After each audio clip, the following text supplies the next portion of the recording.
A menudo los creyentes tenemos que luchar con lo que pudiéramos llamar una fe selectiva. Una fe selectiva. Es decir, somos capaces de aferrarnos a las promesas de Dios, de mantenernos confiados en Él cuando estamos en medio de un problema cuya solución todavía parece estar al alcance de nuestra mano. Pero cuando nos enfrentamos a una situación aflictiva que humanamente hablando no parece tener solución o que se extiende más de lo esperado, nuestra confianza en Dios comienza a tambalear. Una enfermedad incurable, un matrimonio destruido, un hijo muy rebelde, un serio problema económico, y la lista sigue y sigue. Mis hermanos, nuestro Dios suele usar ese tipo de circunstancias para magnificar su poder y su gracia en una forma extraordinaria, como vemos en el pasaje que vamos a considerar en la mañana de hoy, en el capítulo 5 del Evangelio de Marcos, y que Sigfrido leyó hace un momento. Hay dos historias en este pasaje entrecruzadas entre sí, relacionadas entre sí, y que podemos dividir en tres escenas. Imagínense que están viendo una película. Vamos a ver ahora las escenas que Marcos nos va presentando a través de este pasaje. Y la primera podemos llamar una situación desesperada. Una situación desesperada. Versículo 21. Cuando Jesús pasó otra vez en la barca al otro lado, se reunió una gran multitud alrededor de él. Así que él se quedó junto al mar, y vino uno de los oficiales de la sinagoga llamado Jairo, y al verlo se postró a sus pies y le rogaba con insistencia diciendo: mi hijita está al borde de la muerte, te ruego que vengas y pongas las manos sobre ella para que sane y viva. Jesús fue con él. Y no olviden este detalle: y una gran multitud le seguía y le oprimía.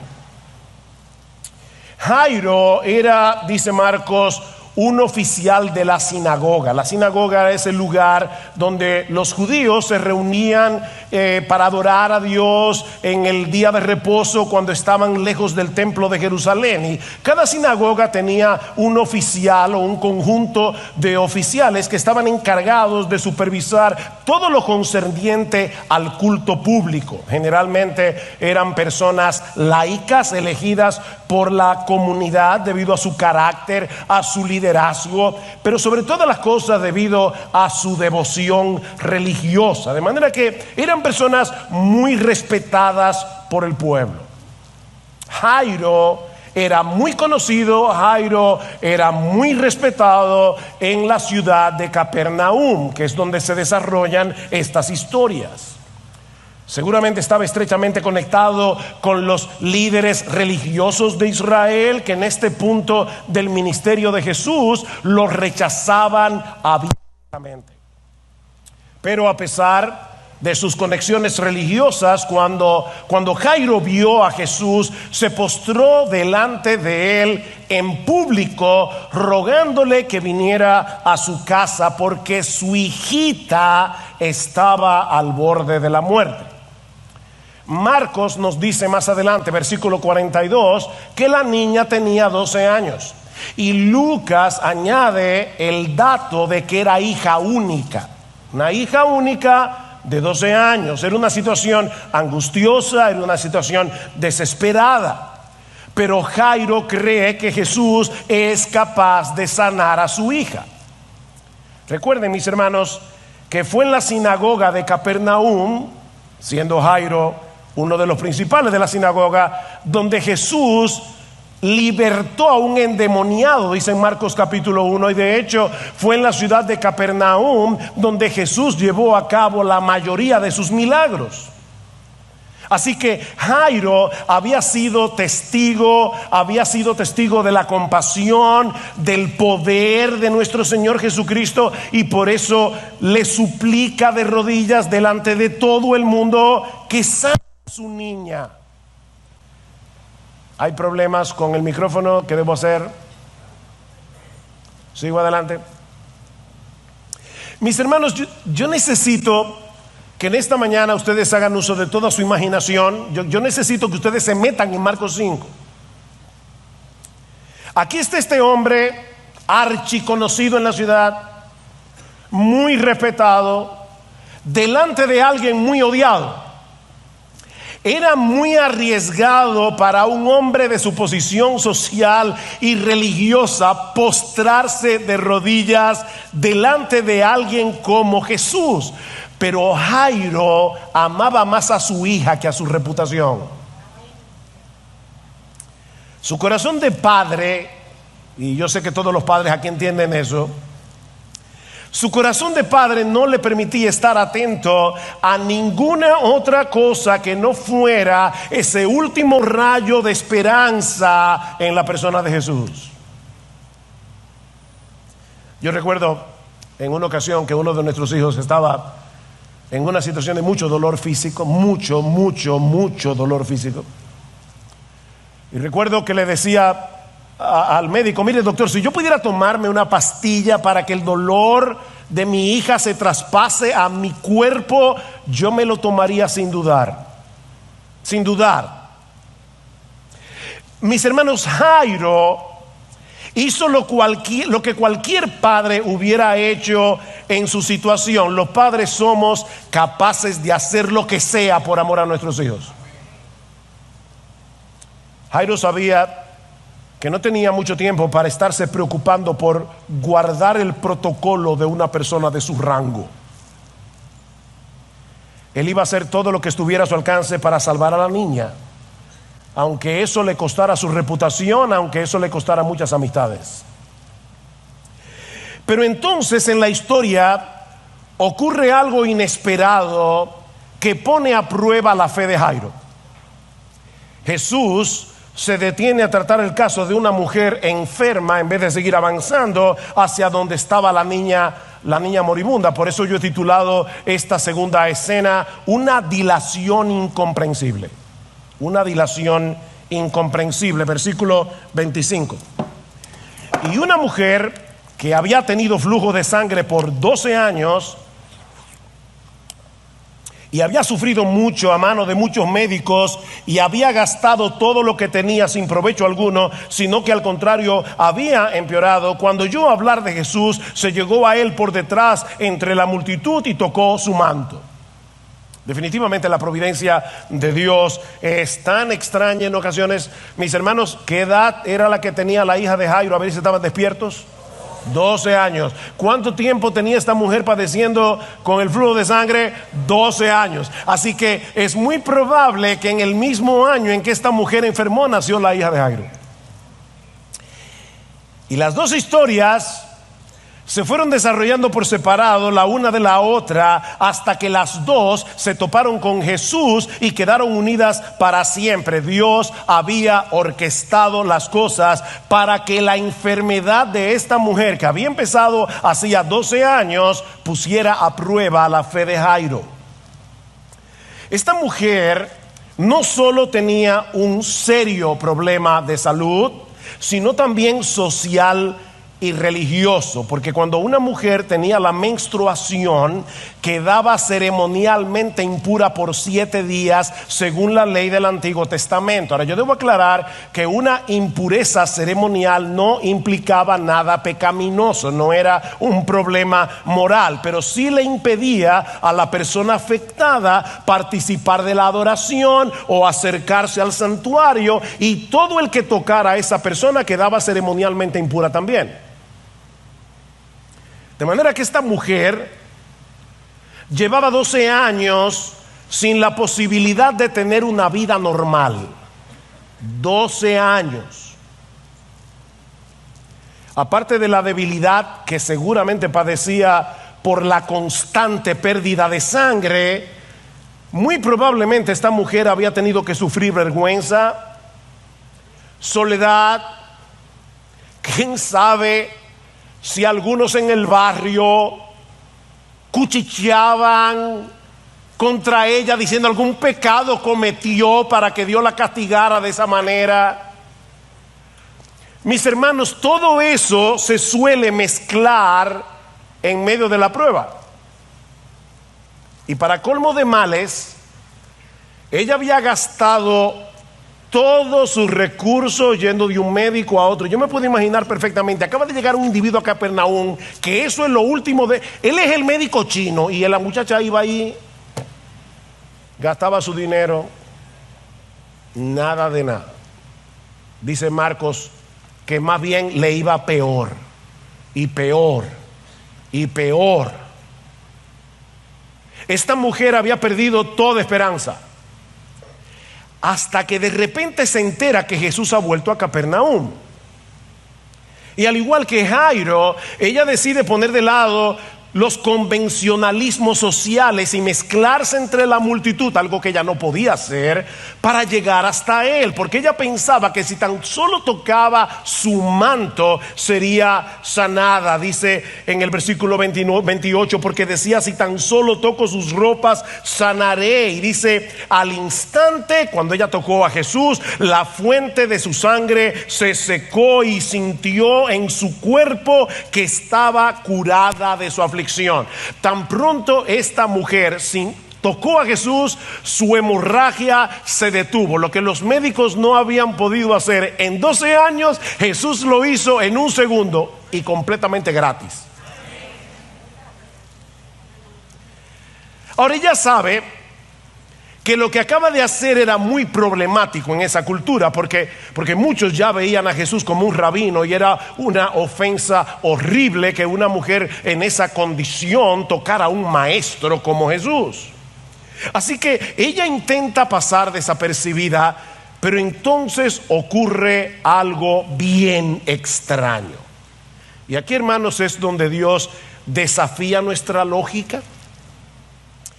No olviden que ellos van camino a la casa de Jairo, que hay una niña que se está muriendo. Si había algo obvio en ese momento, es que no había tiempo que perder. Pero en vez de apurarse, Jesús detiene a toda la multitud y pregunta quién lo tocó. Versículo 30. Y enseguida Jesús, dándose cuenta de que había salido poder de él, volviéndose entre la gente, dijo: ¿quién ha tocado mi ropa? Y sus discípulos le dijeron: ¿ves que la multitud te oprimes y dices quién me ha tocado? Ese es el equivalente en español a ¿en serio?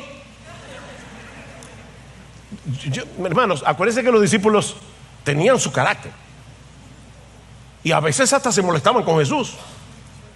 Y yo imagino que estarían pensando en ese momento, por lo menos si fuera yo: ¿y esto ahora? O sea, ¿cómo que quién me ha tocado?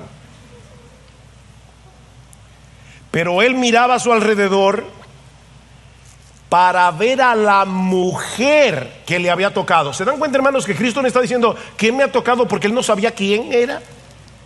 No, él sabía perfectamente lo que estaba pasando aquí, y él estaba buscando a esa mujer.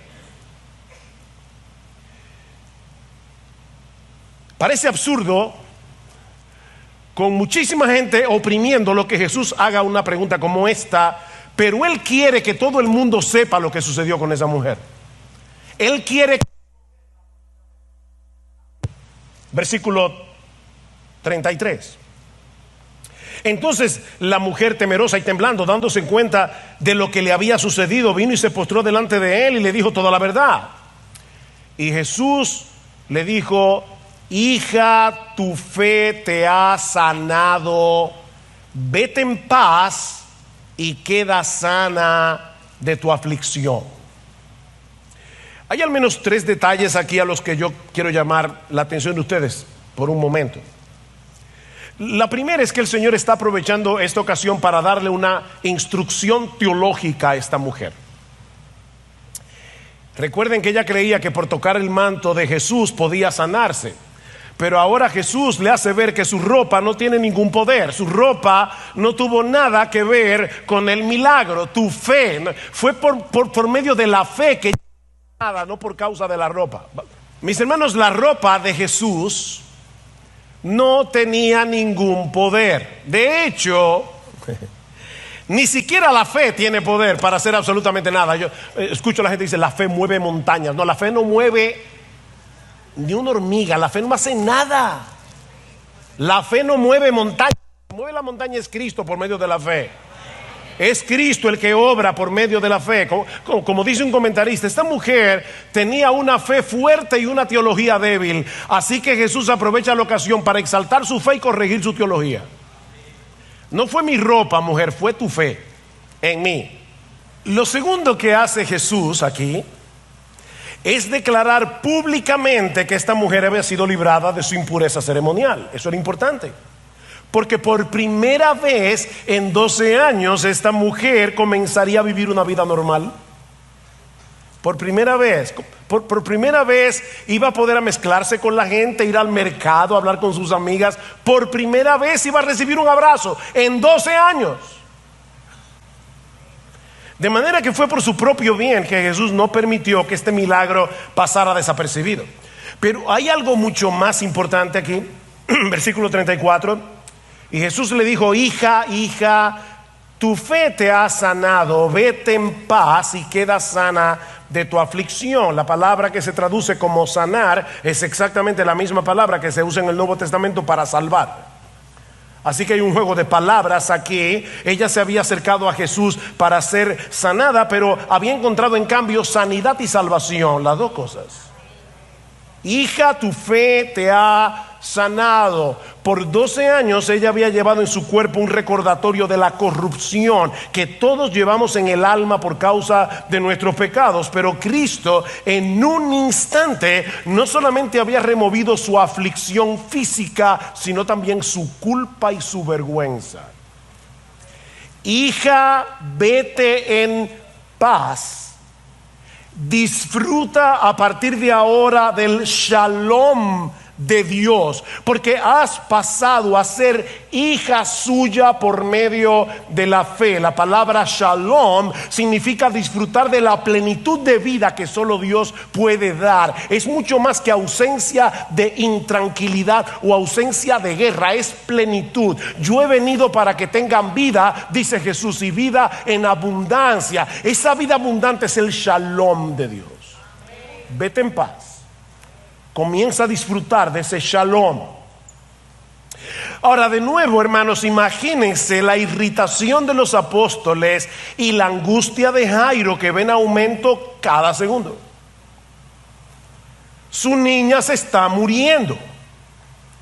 La multitud que rodea a Jesús no lo deja avanzar más rápido, y ahora él decide detener la marcha para ponerse a conversar con esta mujer.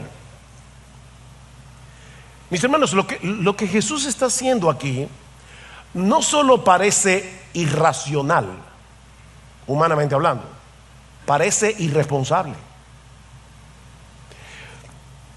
¿Qué pasaría si llegan al mismo tiempo a un hospital, a la emergencia, una niña adolescente que se está muriendo y una mujer con una enfermedad crónica pero no mortal? ¿A cuál de las dos debería tratar el médico de turno? La respuesta es obvia. Si este médico decide atender primero a la mujer, los padres de la niña pudieran demandarlo por negligencia médica. Pero eso fue precisamente lo que hizo Jesús. Desde todo parámetro humano, la forma de actuar de Jesús es incomprensible. Y por supuesto, mientras tanto, sucede lo que todos temen. La niña muere. Y eso nos lleva a la tercera escena de la historia, la actuación de Jesús en el momento preciso. La actuación de Jesús en el momento preciso. Versículo 35, mientras estaba todavía hablando, vinieron de casa del oficial de la sinagoga diciendo: tu hija ha muerto. ¿Para qué molestas aún al maestro? No es difícil imaginar lo que esas 4 palabras provocaron en el corazón de Jairo. Tu hija ha muerto. Unos minutos antes había algo de esperanza. Ya no hay nada que hacer. ¿Por qué tuvo que interponerse esa mujer en el camino? Yo me imagino, si hubiera sido yo. Es que no pudo haber esperado un poco más para ser sanada y darle oportunidad a una niña que tenía toda una vida por delante. Pero entonces Jesús lo ayuda a poner las cosas en perspectiva. Versículo 36. Pero Jesús, oyendo lo que se hablaba, dijo al oficial de la sinagoga: no temas, cree solamente. 4 palabras aterradoras: tu hija ha muerto. 4 palabras llenas de esperanza: no temas, cree solamente. Mis hermanos, todos nosotros necesitamos que el Señor nos ayude a pensar correctamente, porque la prueba suele producir turbación y disparar nuestras dudas. A nosotros nos encantaría que en el momento de la prueba lo primero que se disparara fuera la fe, pero lo que ocurre en realidad es que lo primero que se dispara es la duda. Por eso decía Martin Lloyd-Jones que la fe consiste en aplastarle la cabeza a la serpiente de la duda. Hay algo que tú tienes que hacer con la fe.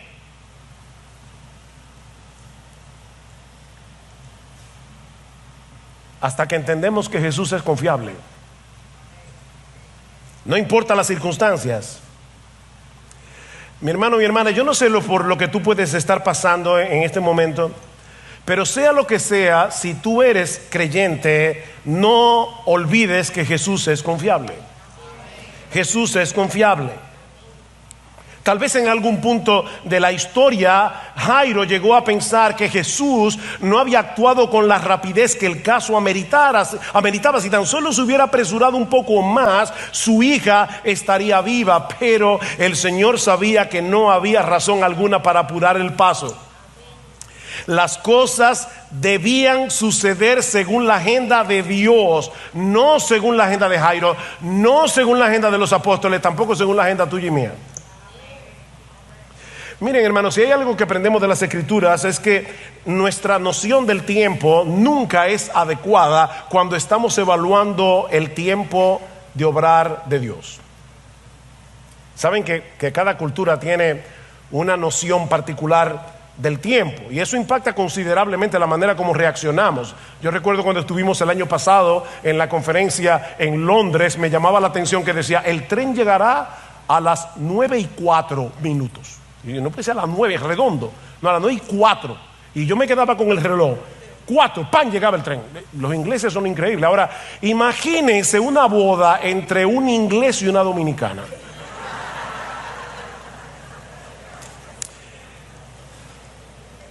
¿Saben qué? Para el inglés es inconcebible llegar 5 minutos tarde. Para nosotros los dominicanos hay como una elasticidad como de 60 minutos más o menos.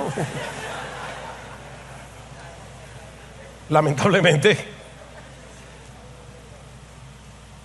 Llega la hora, todos los invitados están en la iglesia y la novia no aparece. En el lado izquierdo están los ingleses ya medio incómodos, 15 minutos, media hora, 45 minutos, y la novia no aparece. Del lado derecho están los dominicanos echando, hablando, porque para ellos eso es lo más normal. ¿Se dan cuenta, hermanos? La noción de tiempo cambia de una cultura a la otra, pero cuando la noción de tiempo tiene que ver con Dios, el problema es mucho más complejo. Mucho más complejo. Abraham, yo te voy a dar un hijo, Génesis 12. ¿Cuándo? En 25 años. Y tu pueblo va a ser, Génesis 15, esclavo en esta tierra, pero no te preocupes, yo lo voy a libertar y lo voy a traer de nuevo aquí. ¿Cuándo? No, dentro de 400 años. El reloj de Dios es muy diferente al tuyo y al mío. Muy diferente. Dice alguien que la gracia de Dios nunca actúa según nuestro horario. Para Jairo era demasiado tarde. Para Jesús Las cosas estaban ocurriendo según lo previsto. Jairo, no temas, no temas, cree solamente. La fe es el antídoto divino contra el temor. Salmo 53, en el día que temo yo en ti confío. Él no dice yo nunca temo, no, hay días en que yo estoy lleno de temor, estoy luchando con el temor, pero entonces yo decido, yo tomo la decisión de confiar en las promesas de Dios, de confiar en la sabiduría de Dios por encima de mi temor. En el día que temo yo en ti confío. Jairo, déjame hacer las cosas en mi tiempo y verás que al final de cuentas será infinitamente mejor que en el tiempo tuyo. ¿Recuerdan el caso de José y el copero del rey? José le interpreta el sueño, le dice: te van a liberar de aquí a 3 días, pero cuando lo hagan, por favor, acuérdate de mí. El copero es liberado en 3 días y se olvida de José. Qué pena, ¿verdad? No. Si José hubiera sido recordado por el copero, 3 días después hubiera sido un expresidiario en Egipto. Pero precisamente porque el copero se olvidó de José, por eso llegó José a ser el segundo en Egipto. Porque Dios sabe, el reloj de Dios funciona mejor que el tuyo y el mío. Confía en eso. Confía en eso. Contra toda posibilidad razonable, Jairo decide confiar en Jesús. Versículo 37. Y no permitió Jesús que nadie fuera con él, sino solo Pedro, Jacobo y Juan, el hermano de Jacobo. Y fueron a la casa del oficial de la sinagoga. Y Jesús vio el alboroto y a los que lloraban y se lamentaban mucho. En los días de Jesús habían lloronas profesionales. Eso es lo que se conoce como plañideras. De hecho, hace unos años hubo un concurso de plañideras en un país de América Latina. Son mujeres que las contratan en los velorios para llorar. Y de hecho, si buscas en los libros de historia, cuando murió Trujillo, contrataban gente para llorar. Si no recuerdo mal, se pagaban a 5 los gritos y a 10 los desmayos, para que se viera que el pueblo realmente estaba dolido por la muerte del dictador. Eso es real, hermanos, eso es historia patria.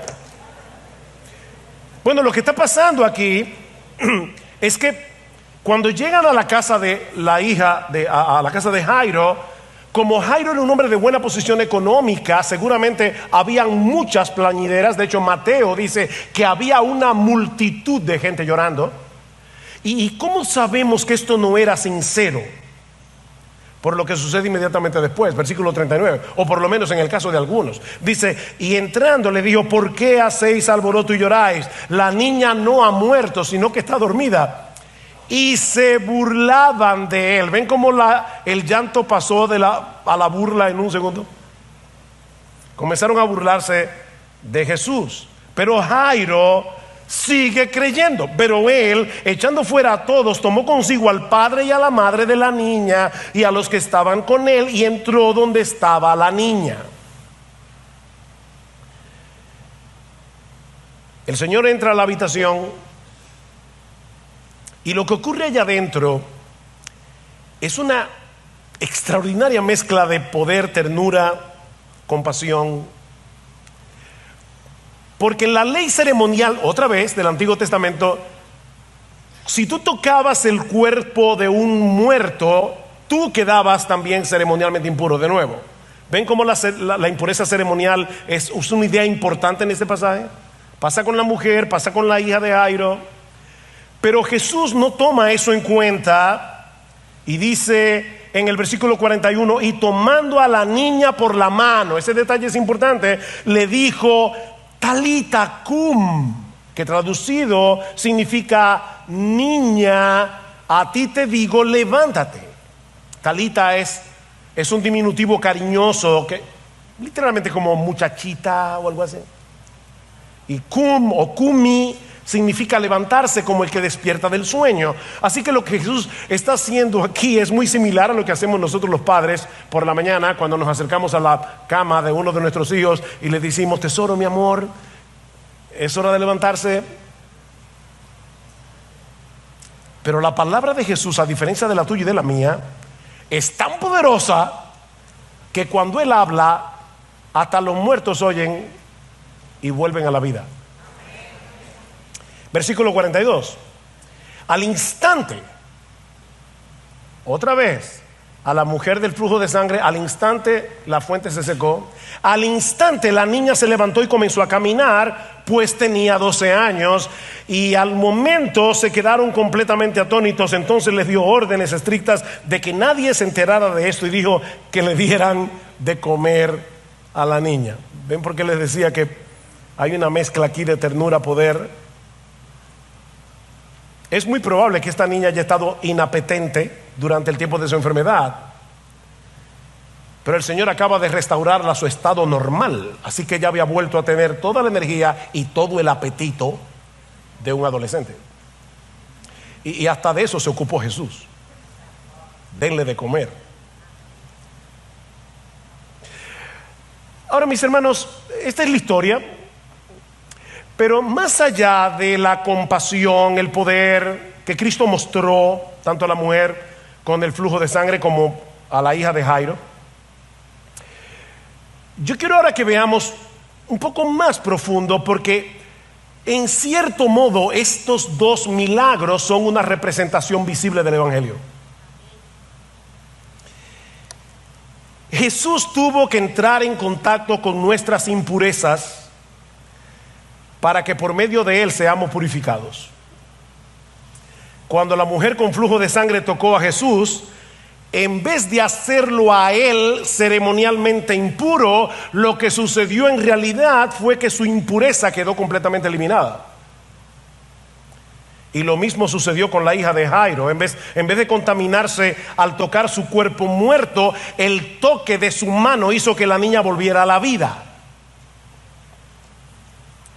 ¿Saben que en cierto modo todos los seres humanos por naturaleza padecemos los mismos problemas que los personajes de esta historia? Porque espiritualmente hablando estamos muertos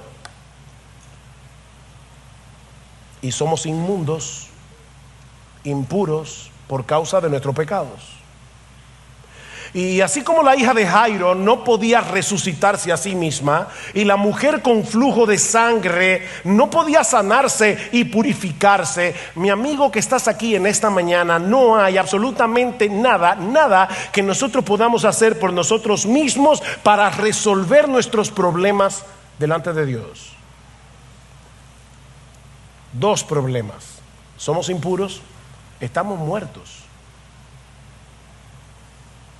La buena noticia del Evangelio es que el Hijo de Dios se hizo hombre para mezclarse con nuestras impurezas sin ser contaminado por ellas, y luego morir en una cruz como si el pecador fuera Él, y así librarnos de nuestros pecados, de la vergüenza y de la culpa. Al que no conoció pecado, por nosotros a Él Dios lo hizo pecado, para que nosotros fuésemos hechos justicia de Dios en Él. Impresionante. Déjame hacerte una pregunta, mi amigo. ¿En qué cosas tienes puesta tu esperanza para cuando te toque partir de este mundo? Porque si no es en Cristo y en su justicia, en su muerte en la cruz, tu confianza es una ilusión. Tu confianza es una ilusión. Porque solo Cristo salva, y Él solo salva por medio de la fe. Solo Cristo salva, y Él solo salva por medio de la fe. En ningún otro hay salvación, porque no hay otro nombre bajo el cielo, no hay otro nombre bajo el cielo dado a los hombres en el cual podamos ser salvos. Hechos 4:12, solo en el nombre de Jesús. Hay un solo Dios, hay un solo mediador entre Dios y los hombres, y es Jesucristo hombre. Yo soy el camino, dice Jesús, yo soy el camino, la verdad y la vida. Nadie viene al Padre sino por mí. Solo Cristo salva, y Él solo salva por medio de la fe.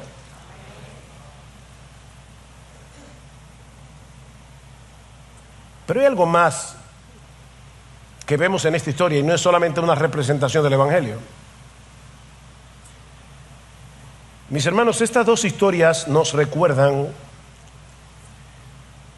que nuestro Dios no solo sabe qué hacer en situaciones desesperadas, sino también cuándo y cómo hacerlo. Cuándo y cómo hacerlo. Sí, ciertamente yo le doy muchas gracias al Señor de que mi esposa esté con nosotros hoy, aquí. Con la cirugía de Gloria, nosotros tuvimos que tener mucha paciencia. Cuando finalmente los médicos dijeron, la cirugía va a ser el jueves 7 de febrero, de repente nos llaman y nos dicen, no, no puede ser el jueves, va a ser el sábado. Gloria viene con un dolor agudo desde hacía ya bastante tiempo y nosotros estábamos ya deseosos de que llegara la cirugía. El sábado me llama el doctor, estamos ya internos hace rato en la clínica, y el sábado me llama el doctor y me dice, pastor, como él me decía, hay un problema. No voy a comentar ahora cuál fue el problema, pero el asunto es que los materiales no estaban a tiempo, todos los materiales de la operación, así que la cirugía va a ser para mañana. Primero jueves, después sábado, ahora no es el sábado, es el domingo, a las 8 de la mañana. Llega el domingo a las 8 de la mañana y el médico se me acerca otra vez y me dice, pastor, hay un problema. Me llegó una niña que yo operé hace unos días con una emergencia, está sangrando un montón y yo tengo que operarla a ella primero porque si no se va a desangrar. Así que el quirófano, que dura como 1 hora para ser, ¿verdad?, purificado, no sé cómo esté, esterilizado, que ya estaba preparado, lo tenemos que usar para la niña y luego tenemos que esterilizar el quirófano otra vez. Y yo le dije, mire doctor, a mí no me hace ninguna gracia el que tengamos que esperar de sábado a domingo, ahora esperar 2 horas más, pero nosotros confiamos en el Señor.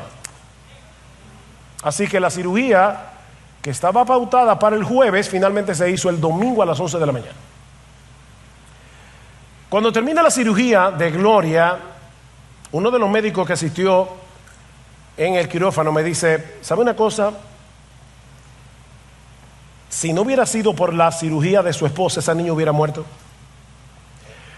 Porque el neurocirujano que iba a operar a Gloria fue el neurocirujano que operó a esta niña en primer lugar, y él no estaba supuesto a estar el domingo sino el sábado, pero debido a que cambiaron la cirugía para el domingo, él estuvo allí en el momento preciso en que esa niña se comenzó a desangrar.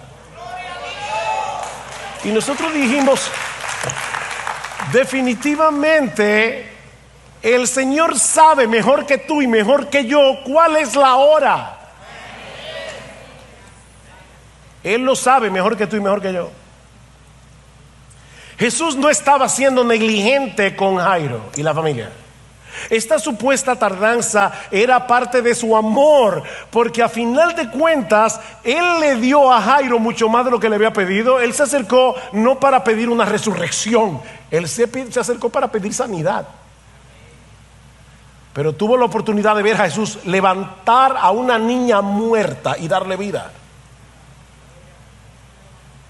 Y de esa manera Jesús estaba permitiendo que Jairo conociera mejor quién es Él y de esa forma fortalecer su fe. Pero tenía que ser en el tiempo del Señor. Mis hermanos, no es por negligencia que Él no se apresura cuando nosotros queremos que Él vaya más rápido, es por amor. Si somos honestos, la razón por la que nos abatimos, la razón por la que nos desesperamos, y yo digo nos, esto no es un nos literario, me estoy incluyendo porque me pasa a mí también. La razón por la que nos abatimos, la razón por la que nos desesperamos en medio de las pruebas es por nuestra falta de fe. Y lo que es más terrible, por nuestra arrogancia. Por nuestra arrogancia. Sí, porque lo que está detrás de nuestro descontento es el pensamiento de que si tan solo Dios nos hiciera caso, las cosas en la tierra funcionarían mucho mejor.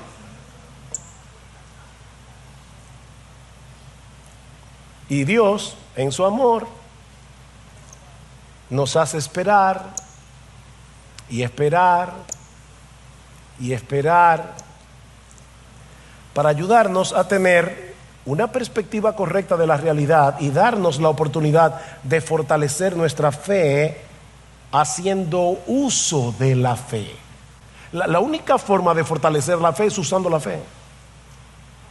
¿Recuerdan cuando iban en la barca y se estaban hundiendo y Cristo le pregunta a los discípulos, ¿y qué pasó? ¿Dónde está vuestra fe?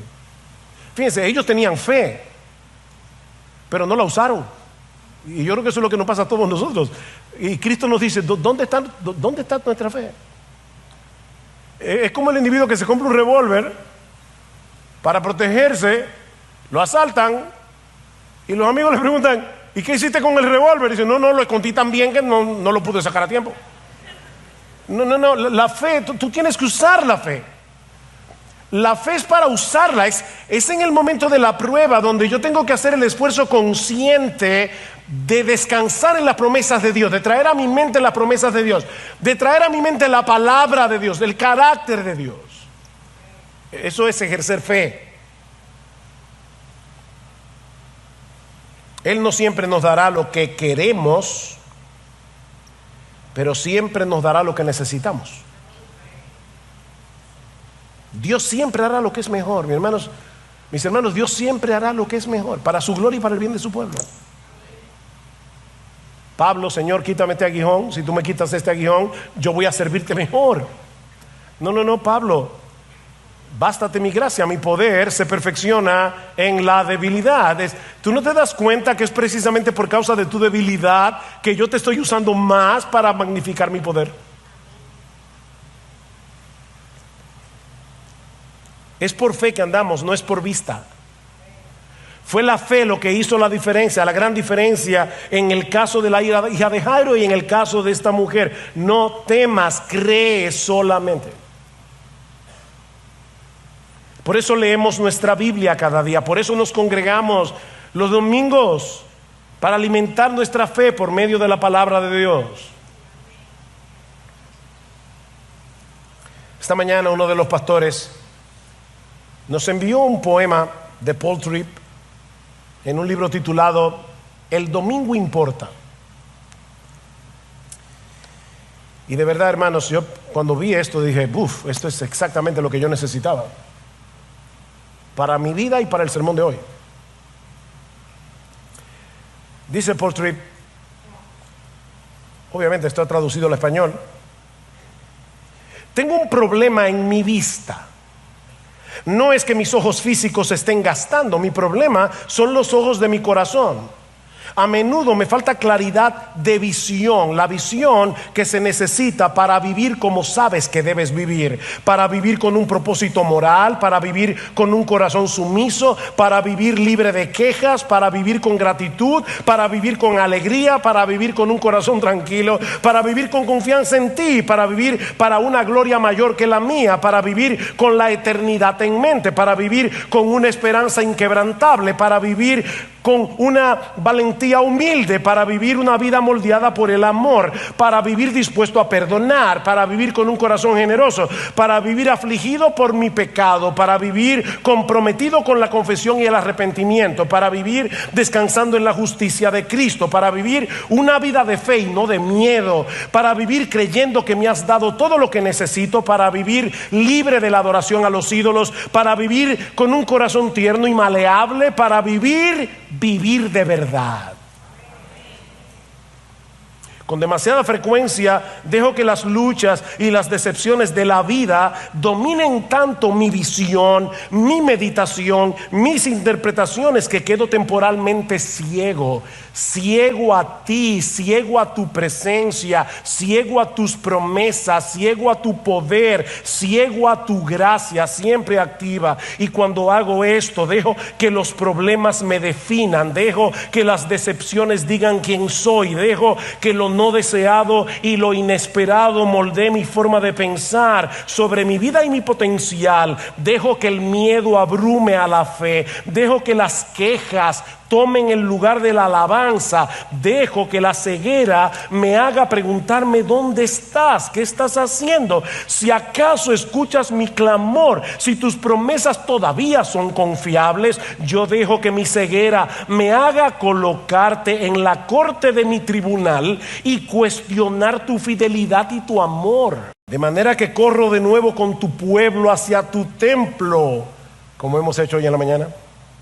no solo para cantar canciones de redención, no solo para escuchar la instrucción de tu palabra, sino para ser ayudado por estas cosas, para que pueda abrir los ojos de mi corazón y pueda contemplar tu belleza una vez más, para que pueda tener una visión corregida una vez más, para que pueda verte una vez más en la gloria de tu esplendor, en la majestad de tu gracia, y habiendo contemplado tu belleza, postrarme en gozosa redención y levantarme a vivir con la esperanza restaurada y el coraje de una fe renovada. Oh, quiere el Señor abrir nuestros ojos hoy a la realidad de su amor, a la realidad de su poder, a la realidad de su sabiduría, a la realidad de su compasión. Mi oración y mi anhelo por cada uno de ustedes, hermanos de IBCJ, y por mí mismo, es el que Pablo expresa en Romanos 15:13. Que el Dios de esperanza os llene de todo gozo y paz en el creer, para que abundéis en esperanza por el